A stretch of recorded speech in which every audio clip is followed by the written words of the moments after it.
అతన్ని దత్తత తీసుకో, అతను నీవాడే.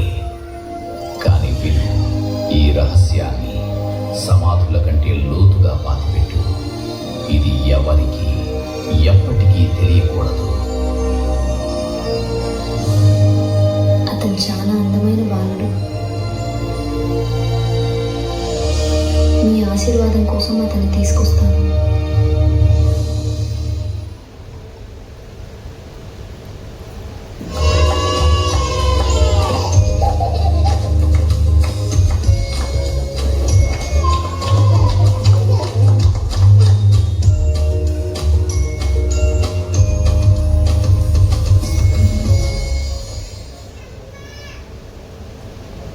నేను చెప్పినట్టే చెప్పు.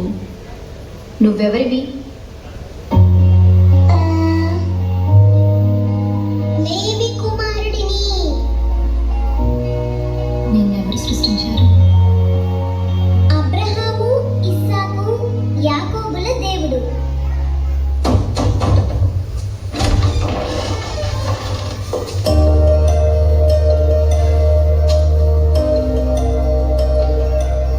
బాలుణ్ణి జాగ్రత్తగా చూసుకోండి.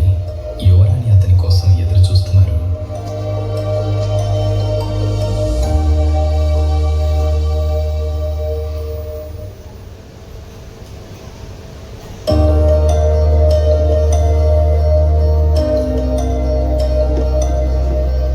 నా కుమారుడు ఎలా ఉన్నాడు?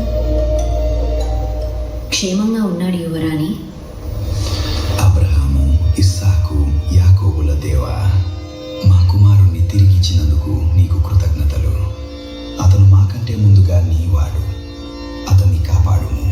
ఆమేన్.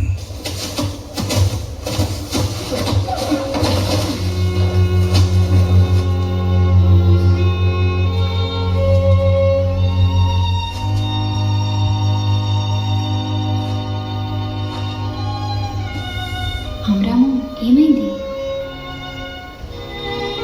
మమ్మల్ని కూడుతున్నారు. ఈరోజు మోయలేక కాస్త నెమ్మదించాను. పర్యవేక్షకుడు కనికరం చూపలేదు.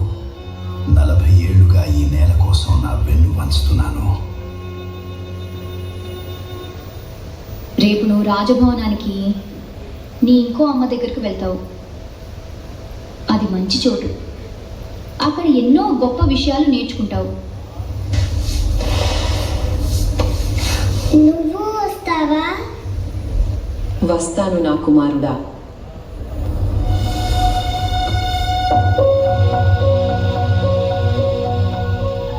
మోషే లేకుండా మనం ఉండగలమా? మోషే ఎక్కడున్నా మన బిడ్డేగా. అక్కడుంటే ఈ కష్టాల నుండి, బాధల నుండి తప్పించబడతాడు. కనీసం వాడైనా సుఖంగా ఉంటాడు.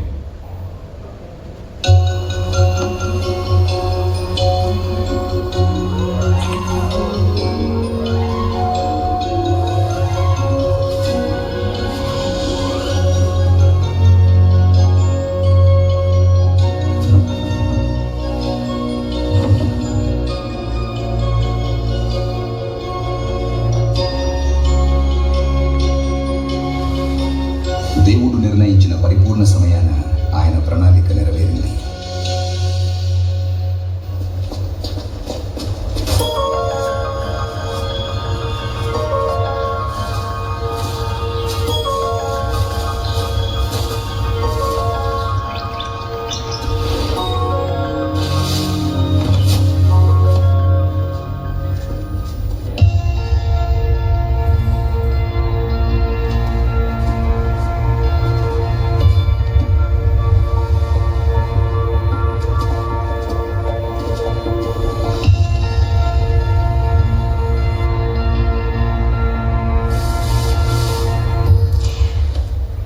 నీ ఇంటికి స్వాగతం కుమారుడా.